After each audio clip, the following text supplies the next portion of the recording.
زاحمت كل الفرايد والحروف الأبجدية، والهجوس انخط حرف حرف يسوى 1000 كلمة.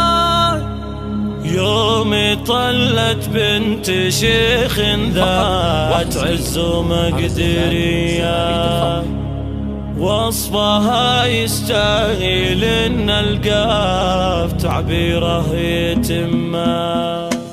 زاحمت كل الفرايد والحروف الابجديه، والهجوس انخط حرف حرف يسوى 1000 كلمه. يوم طلت بنت شيخ ذات عز ومقدريه، وصفها يستاهل ان القاف تعبيره يتمه. رحبوا بقبالها وصفوا صفوف المستويه، ام عبد الله لغت تقدير والرايه المهمه. ام عبد الله لغت تقدير والرايه المهمه. لا لكابر فاطمه اللي في الصفوف الاوليه، شيخه بنت الشيوخ اللي لهم بالعز بصمه. كاسبين الطايله واهل المعالي والحميه، وفاطمه عز العتيبي تحمل شموخه واسمه. بنت ابوها سالم